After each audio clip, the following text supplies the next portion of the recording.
Get back. This is a fire emergency scene for trained professionals, not for random people who think they can help with real firefighting operations. Move away before you get yourself killed. The vicious dismissal exploded through the smoke-filled street as Fire Captain Derek Collins aggressively blocked the black man from the burning apartment building. He gestured authoritatively at his civilian clothes with emergency superiority. Completely unaware, he was rejecting Marcus Blaze, the fire chief, whose $89.7 billion fire department authority controlled every firefighter, fire truck, emergency response protocol, and could end Collins' career with a single radio call. Let me take you back to 3:47 p.m. on a Tuesday afternoon in downtown Chicago, where assumptions about authority would ignite a firestorm that would transform emergency services forever. Marcus Blaze had dedicated his life to saving lives. At 52, he was the fire chief of the Chicago Fire Department and director of the National Fire Safety Authority, overseeing an $89.7 billion emergency services empire that included 847 fire stations, 12,000 firefighters, and emergency response protocols used by departments across all 50 states. His authority extended from local fire prevention to federal emergency response coordination, making him one of the most powerful figures in public safety. But more than the numbers and the authority, Marcus prided himself on the culture he'd built, one where every emergency call was treated with equal urgency, where every citizen deserved protection regardless of their appearance, background, or social status. He'd risen through the ranks from a rookie firefighter to chief by demonstrating that true emergency leadership meant being ready to serve anyone, anywhere, anytime. Today's fire call wasn't part of his official schedule. Marcus had been leaving a community safety meeting when he heard the radio dispatch. Structure fire, 1247 West Madison Street, multiple residents trapped, all available units respond. The address was only 6 blocks away, and his instincts as a first responder kicked in immediately. He'd rushed to the scene in his personal vehicle wearing civilian clothes, dark jeans, a polo shirt, and work boots. No fire department insignia, no chief's badge, no indication of his authority. Just a concerned citizen arriving at an emergency scene ready to help however he could. This was the perfect test of how his department treated civilians during crisis situations. The Meridian Apartments was a 6-story brick building that housed 156 families, predominantly working-class residents, including many elderly tenants and young families.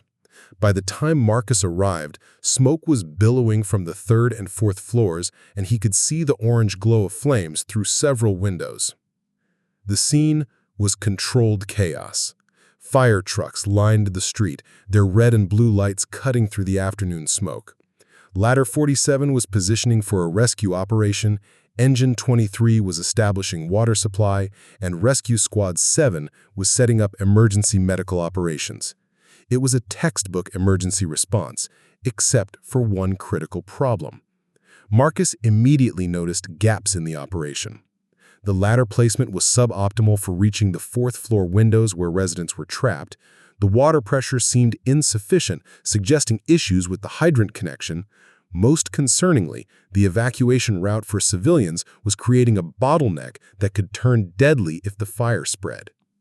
These weren't catastrophic errors, but they were exactly the kind of operational issues that Marcus, with his decades of experience and overview of hundreds of similar emergencies, could help address. He approached the command area, ready to offer assistance or simply stay out of the way, whatever would best serve the emergency response. Fire Captain Derek Collins was commanding the scene with the kind of rigid authority that Marcus recognized as both necessary and potentially problematic. Collins had been with the department for 15 years, at a solid record, but had always struck Marcus as someone who valued hierarchy and control over collaborative problem-solving. "Captain Collins," Marcus called out as he approached the command vehicle, I'm here if you need any assistance. I have emergency response experience and—" "Whoa, whoa, whoa!" Collins interrupted, immediately stepping between Marcus and the emergency operations. "Sir, you need to get behind the barrier line. This is an active fire scene." Marcus gestured toward the building where residents were still visible in upper-floor windows. "I understand, but I have firefighting experience and I noticed the ladder angle might be more effective if—" "Get back!" Collins exploded with sudden aggression. "This is a fire emergency scene for trained professionals, not for random people who think they can help with real firefighting operations. Move away before you get yourself killed." The verbal assault cut through the noise of the emergency scene like a siren. Several firefighters turned to look, some with approval, others with discomfort at Collins' hostility towards someone offering help. Marcus felt the familiar sting of discrimination, but his concern for the trapped residents overrode his personal feelings. "Captain, I'm not trying to interfere. I just want to help if—" "Help?" Collins laughed harshly. "Sir, this is professional emergency response. We don't need random civilians getting in the way of real firefighters doing real work." What made the situation worse was how other firefighters began to support Collins's discriminatory treatment. Lieutenant Patricia Williams approached, having heard the commotion. "Everything okay here, Captain?" she asked, though her tone suggested she was ready to back Collins regardless of the situation. "Just another civilian who thinks he knows how to fight fires, trying to tell us how to do our jobs." Lieutenant Williams looked Marcus up and down with obvious skepticism. "Sir, I need you to move behind the police line. Emergency scenes are dangerous for untrained individuals." "I understand the dangers, but I have extensive emergency response training, and I'm concerned about the residents in the fourth-floor windows. The ladder positioning is handled by professionals who actually know what they're doing. We don't need armchair firefighters second-guessing trained emergency responders." Fire engineer James Morrison joined the growing group surrounding Marcus. "Sir, you need to understand that firefighting is a specialized profession. We've trained for years to handle these situations. Random citizens offering advice can actually make emergencies more dangerous." Marcus found himself surrounded by firefighters treating him like an ignorant bystander, despite his genuine expertise and desire to help save lives. The discrimination was becoming public, with news cameras catching the interaction and other emergency personnel watching the confrontation unfold. The situation reached its peak when Fire Battalion Chief Rebecca Torres arrived at the command post and immediately noticed the conflict. "What's the situation here?" she demanded, her authority clear in her voice. "Civilian trying to interfere with emergency operations," Collins reported.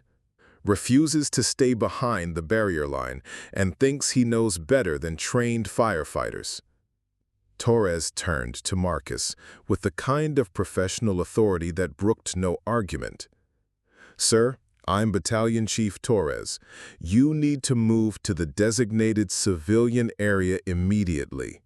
Your presence here is disrupting emergency operations and potentially endangering lives."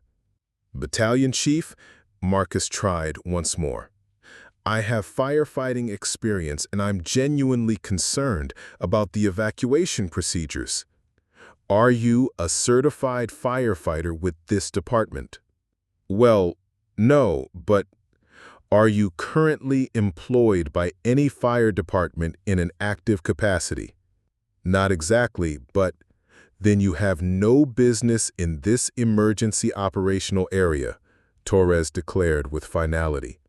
"Security, please escort this gentleman to the civilian viewing area and ensure he doesn't return to disrupt our operations." The word disrupt hung in the air like an accusation. Marcus was being characterized not as someone trying to help, but as a problem that needed to be managed and removed from the emergency scene. What made the discrimination even more painful was that it was happening in full view of the community the fire department was supposed to serve. Residents who had been evacuated from the building watched as firefighters treated a black man trying to help as a nuisance to be removed. Mrs. Carmen Rodriguez, a resident from the second floor, approached Marcus as security officers prepared to escort him away. "Excuse me," she said quietly. "I heard you trying to help. I think what they're doing to you is wrong." An elderly gentleman named Robert Washington, who had been evacuated from the first floor, added, "Son, I've been watching these firefighters work for 40 minutes. You've shown more concern for the people still trapped than half of them have." But even the support from community members couldn't overcome the institutional authority that was systematically excluding Marcus from participating in the emergency response. The message was clear. His knowledge, experience, and desire to help didn't matter because he didn't fit their image of who belonged at an emergency scene.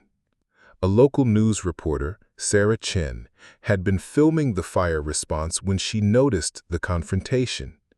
She approached Marcus as he was being led away. "Excuse me, sir," she said, holding her microphone.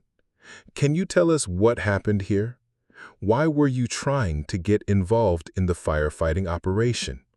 Marcus paused, looking back at the building where residents were still trapped, then at the firefighters who had rejected his help, then at the community members who had supported him. "I just wanted to help save lives," he said simply. "I thought that's what we're all supposed to do in emergencies." As Marcus was escorted to the civilian area, he pulled out his phone and dialed a number he knew by heart. "Sarah," he said to his executive assistant, "I need you to conference in the deputy fire chief, the director of emergency operations, and our legal department immediately. We have a code-red discrimination incident at the Madison Street fire scene." Sarah Martinez, who had worked with Marcus for 8 years, responded immediately. "Connecting now, Chief. They'll all be on the line in 30 seconds. Marcus held the phone so his voice would carry clearly even as emergency sirens wailed around him. "And Sarah, I need you to pull the personnel records for Fire Captain Derek Collins, Lieutenant Patricia Williams, Engineer James Morrison, and Battalion Chief Rebecca Torres. Also, get me the incident command protocols and our discrimination policy documentation." The security officers and nearby firefighters had gone quiet, watching Marcus with growing unease. The news reporter had followed and was still filming, sensing that something significant was developing. "Sir, if you have a complaint about the fire department, you can file it through proper channels after the emergency is resolved." Marcus looked directly at him. "Officer, the complaint is that your fire department just discriminated against the fire chief who commands every firefighter on this scene." The effect was immediate and devastating. The security officer's face went white. A nearby firefighter dropped the equipment he was carrying. Fire Captain Collins, who had been coordinating operations 50 feet away, turned at the sound of Marcus's voice carrying over the emergency noise. Marcus answered his phone and put it on speaker. "Good afternoon. This is Fire Chief Marcus Blaze, calling from the scene of the Madison apartment fire. I need to report a discrimination incident involving my own firefighters." The response was immediate and professional. "This is Deputy Chief Jennifer Rodriguez. We're recording this call. Can you describe the incident?" "I arrived at this emergency scene as a civilian and offered assistance based on my firefighting experience. I was publicly humiliated, told I didn't understand emergency operations, accused of disrupting life-saving work, and physically removed from the scene by Captain Collins, Lieutenant Williams, Engineer Morrison, and Battalion Chief Torres." And these officers were unaware of your identity as fire chief? Deputy Chief Rodriguez asked. Marcus looked directly at the group of firefighters who had now gathered around, all of them staring in horror. Completely unaware. They judged my value based on my appearance and civilian clothes, not my knowledge or desire to help save lives. The silence around the emergency scene was deafening, broken only by the sound of water hitting flames and radio communications from other units still fighting the fire. Captain Collins, Lieutenant Williams, Engineer Morrison, and Battalion Chief Torres, you are all suspended from duty effective immediately, pending a full investigation. Even as the discrimination incident unfolded, Marcus's primary concern remained the emergency itself. While his suspended firefighters stood in shock, he immediately took command of the scene. All units, this is Fire Chief Blaze. I'm assuming incident command. Engine 23, increase water pressure and reposition for better building coverage. Ladder 47, adjust angle 15 degrees east for optimal fourth floor access. Rescue Squad 7, establish secondary evacuation route through the building's east stairwell. The change in emergency response was immediate and dramatic. With Marcus's expert command, the latter reached the trapped residents more effectively, the increased water pressure began controlling the fire spread, the secondary evacuation route prevented the bottleneck that had been developing. Within 20 minutes of Marcus taking command, all residents had been safely evacuated, the fire was contained, and emergency medical services were treating the injured with no fatalities reported. The firefighters who had initially dismissed Marcus watched in awe as he coordinated the most efficient emergency response many of them had ever witnessed. His civilian clothes haven't changed, but his authority was undeniable once they understood who he really was. Firefighter Thomas Kim, who had witnessed the initial discrimination, approached Marcus after the fire was contained. "Chief, I want to apologize for not speaking up when Captain Collins was treating you that way. I knew it was wrong, but I didn't have the courage to challenge a superior officer." The residents of the Meridian Apartments, who had been evacuated and treated by paramedics, began to understand what had happened.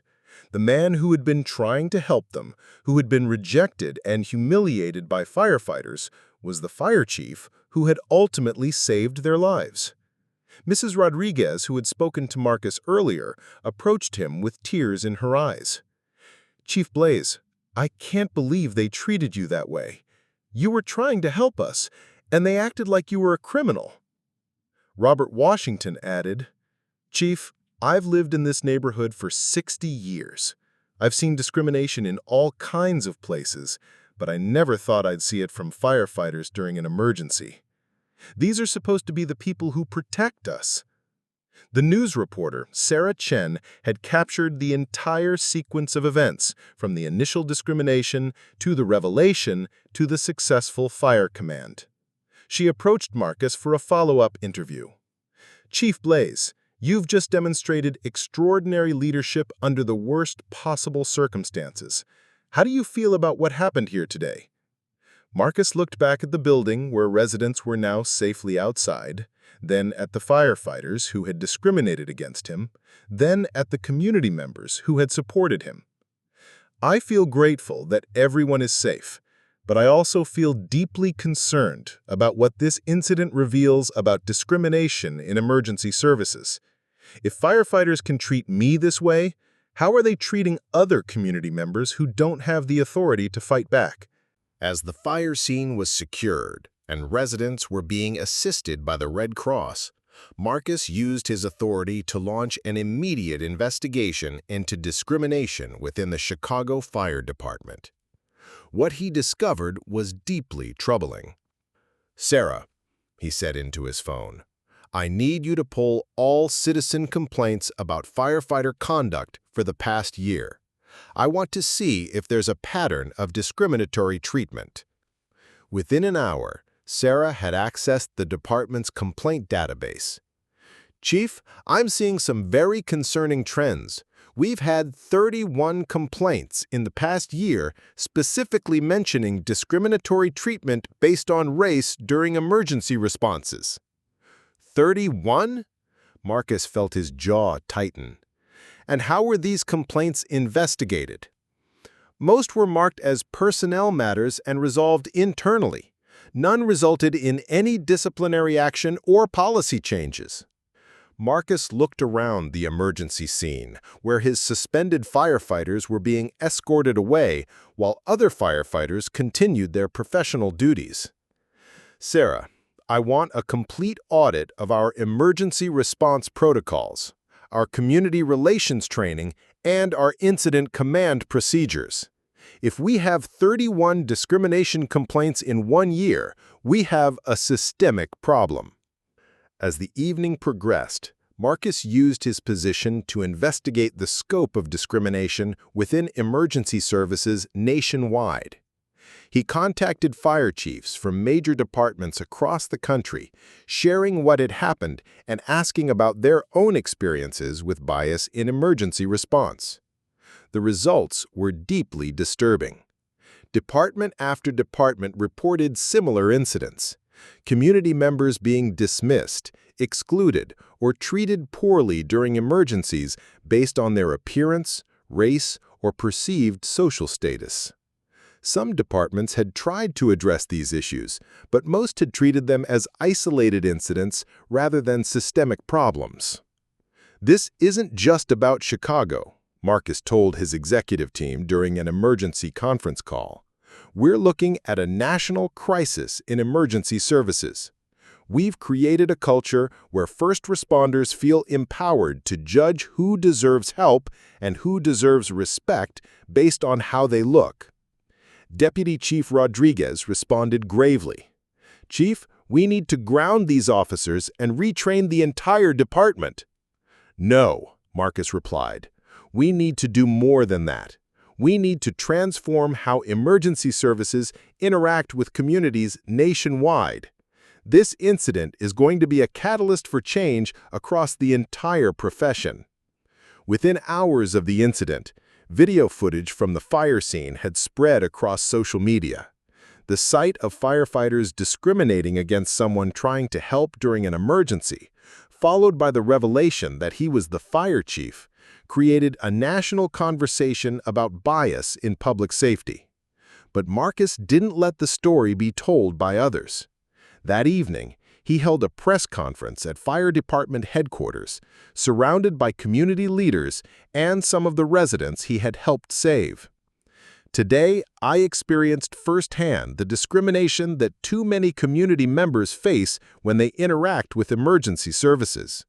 As fire chief, I take full responsibility for creating a culture where this kind of behavior was possible." He announced immediate changes. Every Chicago firefighter would undergo mandatory bias training. Emergency response protocols would be rewritten to emphasize community collaboration, and a citizen oversight board would be established to investigate discrimination complaints. "But more importantly," Marcus continued, "this incident has shown me that emergency services nationwide have a discrimination problem that goes far beyond one department or one incident. We need profession-wide changes to ensure that every person is treated with dignity and respect during emergencies." Within 60 days of the Madison Street fire incident, the Chicago Fire Department had implemented the most comprehensive anti-discrimination program in emergency services. Every firefighter, from rookies to battalion chiefs, was required to complete bias training and community engagement education. Response protocols were rewritten to emphasize treating every person as someone whose life and safety mattered equally. Marcus also established the National Emergency Services Equity Initiative, working with fire chiefs and emergency directors across the country to develop profession-wide standards for inclusive emergency response. The program included community liaisons, bias training, and regular audits of department practices. The results were immediate and measurable. Community trust in the fire department increased dramatically. Firefighter morale improved as crews felt empowered to serve everyone with equal dedication. And emergency response effectiveness increased as departments learned to value input and assistance from knowledgeable community members. For Marcus, the incident represented more than just a professional crisis. It was a personal awakening about the discrimination that existed within the system he led. Despite his authority and experience, he had been treated as less valuable than other people because of his race and civilian clothes.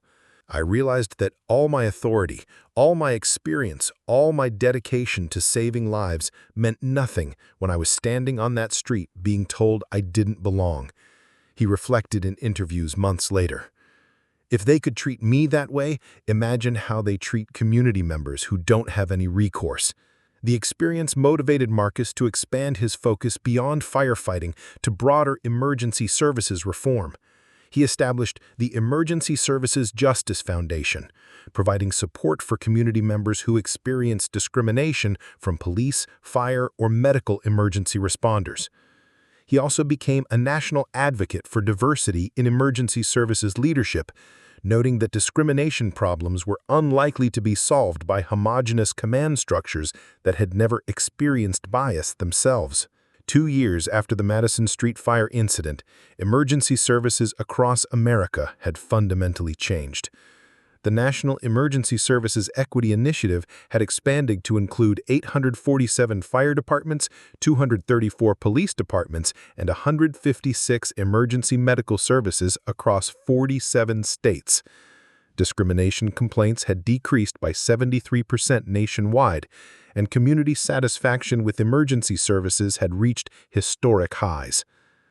Captain Collins, Lieutenant Williams, Engineer Morrison, and Battalion Chief Torres were terminated and never worked in emergency services again. Their discrimination became a case study in fire academies nationwide, demonstrating that discriminatory behavior would have immediate and permanent consequences. Mrs. Rodriguez and Mr. Washington, the residents who had supported Marcus during the incident, became community advocates for emergency services reform. They used their experience to educate others about speaking up when witnessing discrimination and working with fire departments to build better community relationships. But the most meaningful changes were seen in the everyday interactions between emergency responders and the communities they served. Online reviews and community feedback consistently mentioned feeling respected during crisis situations and treated with dignity regardless of background. Marcus kept a photo from the Madison Street fire in his office, not of the discrimination, but of the successful rescue operation that followed, showing firefighters and community members working together to ensure everyone's safety. It reminded him every day that emergency response was most effective when it valued every person equally. The fire service learned that treating every community member with respect wasn't just morally right, it was operationally effective. Departments that embraced inclusive emergency response saw improved community cooperation, better emergency outcomes, and enhanced public trust. And for millions of Americans, calling 911 no longer carried the fear that their race or appearance might affect the quality of help they received. They could focus on their emergency instead of worrying about how they would be treated by first responders. Today, the National Fire Academy displays a replica of the Madison Street fire scene with a plaque that reads, "Every emergency matters. Every person deserves respect. Every first responder has the power to save lives and dignity." Marcus still responds to major fire scenes regularly, often in civilian clothes, to ensure that the culture of inclusion remains strong throughout emergency services. But now, instead of experiencing discrimination, he sees firefighters who celebrate community input and residents who feel truly protected. The 4 firefighters who discriminated against him that day became a case study in emergency services schools worldwide, teaching future first responders about the consequences of bias and the importance of treating every person with dignity during crisis situations. And in fire stations across America, the simple phrase Madison Street has become synonymous with the moment emergency services chose equality over exclusion. because sometimes the most important fire you can fight isn't in a building. It's against injustice.